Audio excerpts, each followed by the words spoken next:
오늘 하나님께서 우리에게 주시는 말씀은 요한복음 2장 1절에서 12절까지 말씀입니다. 요한복음 2장 1절에서 12절까지 말씀 우리 함께 읽겠습니다. 사흘째 되던 날 갈릴리 가나에 혼례가 있어 예수의 어머니도 거기 계시고 예수와 그 제자들도 혼례의 청함을 받았더니 포도주가 떨어진지라 예수의 어머니가 예수에게 이르되 저들에게 포도주가 없다 하니 예수께서 이르시되 여자여 나와 무슨 상관이 있나이까 내 때가 아직 이르지 아니하였나이다. 그의 어머니가 하인들에게 이르되 너희에게 무슨 말씀을 하시든지 그대로 하라 하니라. 거기에 유대인의 정결 예식을 따라 두세 통 드는 돌 항아리 6이 놓였는지라. 예수께서 그들에게 이르시되 항아리에 물을 채우라 하신즉 아기까지 채우니 이제는 떠서 연회장에 갖다 주라 하심에 갖다 주었더니 연회장은 물로 된 포도주를 맛보고도 어디서 났는지 알지 못하되 물 떠온 하인들은 알더라. 연회장이 신랑을 불러 말하되 사람마다 먼저 좋은 포도주를 내고 취한 후에 낮은 것을 내거늘 그대는 지금까지 좋은 포도주를 두었도다 하니라. 예수께서 이 첫 표적을 갈릴리 가나에서 행하여 그의 영광을 나타내심에 제자들이 그를 믿으니라. 그 후에 예수께서 그 어머니와 형제들과 제자들과 함께 가버나움으로 내려갔으나 거기에 여러 날 계시지는 아니하시니라. 아멘. 사도 요한은 요한복음을 기록하면서 예수님이 누구인지에 대해서 말씀을 하고 있는데 특별히 요한복음에는 예수님이 행하신 7가지 표적을 통해서 예수님이 어떤 분이신지를 말씀을 하고 있습니다. 앞으로 보게 되겠지만 먼저 소개해드리면 오늘 본문의 말씀에 물을 포도주로 바꿨다고 하는 것은 예수님은 질을 초월하시는 분이시다라고 하는 것을 말씀을 하고 있죠. 사물의 속성을 초월하시는 분이신 거죠.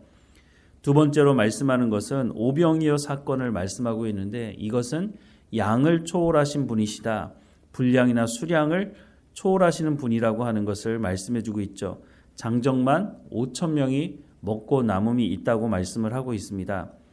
또 세 번째는 왕의 신하의 아들을 고쳐주시는 것인데 이것은 예수님께서 직접 가서 만나지 않고 공간을 초월하시는 분이시다라고 하는 것을 말씀해주고 있고 네 번째로는 베데스다 목가에서 38년 된 병자의 병을 고치시는데 이것은 예수님께서 시간도 초월하시는 분이시다라고 하는 것을 말씀해주고 있는 겁니다. 또 다섯 번째는 예수님께서 물 위를 걸으신 사건을 기록하고 있는데 이것은 자연 법칙도 예수님께서 초월하시는 분이다라고 하는 것을 말씀하고 있고요. 여섯 번째는 날 때부터 맹인된 사람을 고치시죠. 이것은 타고난 운명도 예수님 앞에서는 아무 문제가 되지 않는다는 거죠. 운명도 초월하시는 분이라고 하는 것을 소개하고 있습니다. 마지막 7번째는 죽은 지 4일이 된 나사로를 살리십니다. 이것은 예수님에게 있어서는 죽음도 아무것도 아니라는 것이죠. 예수님은 죽음도 초월하시는 분이라고 하는 것을 말씀해 주고 있습니다. 이렇게 요한복음에는 크게 7가지 표적을 통해서 예수님이 어떤 분이신지를 오늘 우리에게도 말씀해 주고 있는 것입니다.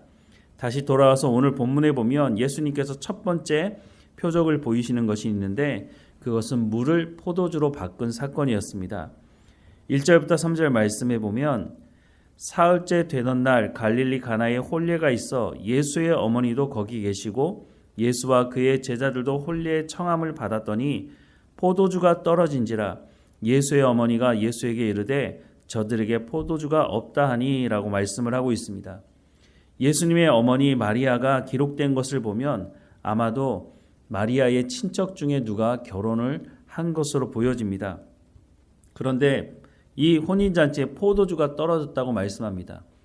이것이 왜 중요하냐면 유대인들에게 있어서 잔치 자리에 포도주가 빠지는 것은 말이 안 되기 때문인 것입니다. 이스라엘 사람들뿐만 아니라 오늘 우리에게도 먹는 물이 참 중요하지 않습니까?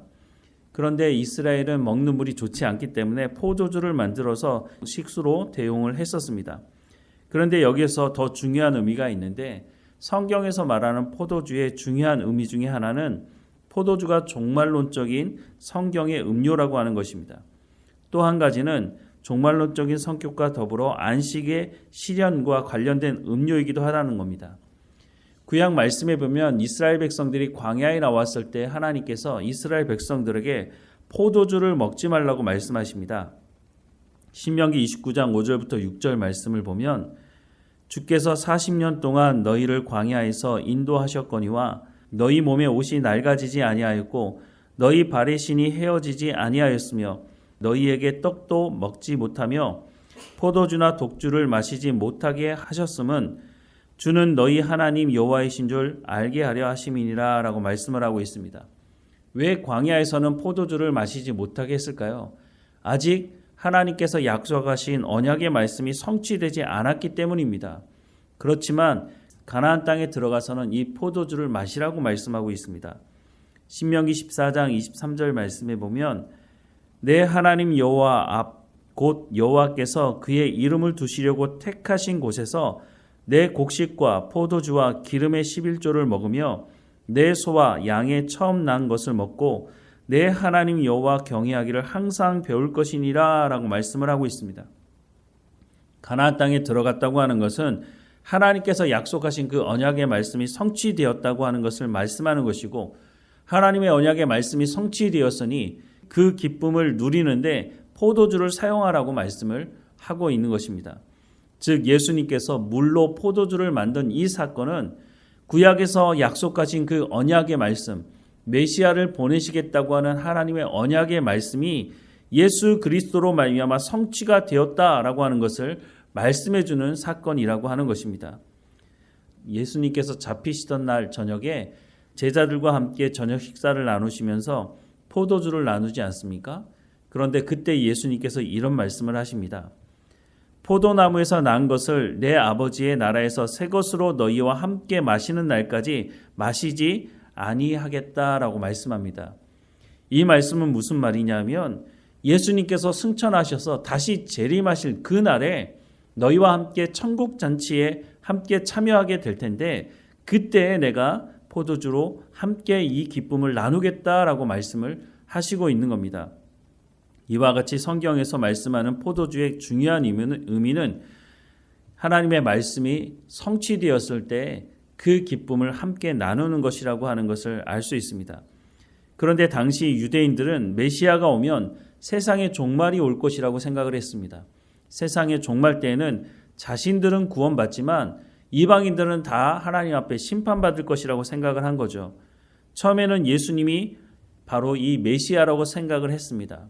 그런데 예수님께서 말씀하시는 것을 보고 예수님이 행하시는 일들을 보니까 아니 이거 노마를 심판하는 게 아니네? 그러면 우리가 기대했던 그 메시아가 아닌 거 아니야? 이런 의문을 품게 됐고 결국은 예수님을 십자가에 못 박아 죽이게 되었죠. 하지만 예수님께서 종말에 오시는 것 그 말씀은 맞습니다. 그런데 예수님께서 미리 오셨죠. 다시 오실 그 날에는 세상을 심판하시겠지만 예수님께서 2000년 전에 미리 오신 것입니다. 왜냐하면 아브라함에게 약속하신 그 약속의 말씀이 아직 이루어지지 않았기 때문입니다. 하나님께서 아브라함에게 이런 말씀을 하시지 않습니까? 모든 민족이 너로 말미암아 복을 얻게 될 것이다. 여기서 말하는 복은 바로 구원의 길을 말하는 것입니다. 그래서 예수님께서 먼저 오셔서 유대인들뿐만 아니라 당시 이방인들, 오늘 우리에게까지 그 구원의 길을 열어주시기 위해서 정말 심판의 때 오신 것이 아니라 예수님께서 미리 오셔서 우리 가운데 그 복을 누릴 수 있도록 해주셨다고 하는 것입니다. 그런데 그 당시 유대인들은 그렇게 생각하지 않아서 예수님을 십자가에 못 박아 죽이는 일이 벌어지고 말았다고 하는 것입니다. 우리가 요한복음을 통해서 물론 다른 복음서도 예수님이 어떤 분이신지를 소개하고 있지만 요한복음을 통해서 말씀하시는 예수님이 어떤 분이신지를 우리가 더 귀를 기울여서 봐야 할 것입니다.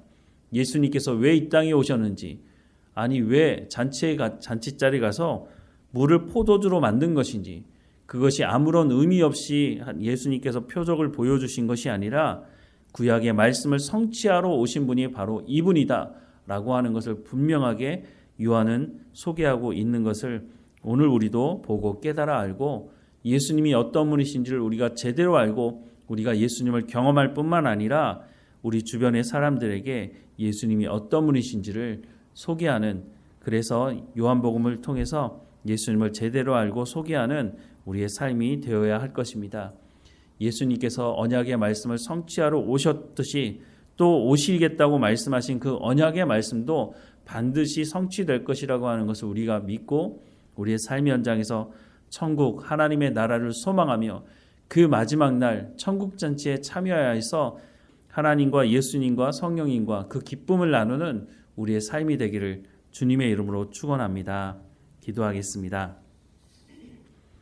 사랑하는 하나님, 오늘 우리에게 말씀하시는 예수님이 어떤 분이신지를 우리가 제대로 깨닫고 예수님께서 행하신 이 일들을 통해 또한 예수님께서 말씀하신 말씀을 우리의 마음에 새기고 우리가 천국의 소망을 두고 우리에게 맡겨진 오늘의 삶에 충성을 다하며 살아갈 수 있도록 늘 성령의 충만함으로 우리와 함께 해주시고 하나님의 말씀을 통해 성령의 열매를 오늘도 맺어가는 우리의 삶이 될 수 있도록 은혜를 허락해 주옵소서. 우리의 삶을 통해서 복음이 증거되게 하시고 우리 주변에 있는 사람들이 예수 믿는 사람들의 삶이 무엇인지를 보고 그들도 함께 예수 그리스도를 영접하고 함께 하나님을 예배하며 참 기쁨을 누릴 수 있도록 은혜를 허락해 주옵소서. 우리에게 복음을 증거할 수 있도록 허락하신 이 시간을 허비하지 않게 하시고 우리 가운데 맡겨주신 이 모든 사람들에게 하나님의 말씀을 제대로 전할 수 있도록 먼저 우리가 깨달아 알며 이 말씀을 경험할 수 있도록 하나님 은혜를 허락해 주옵소서.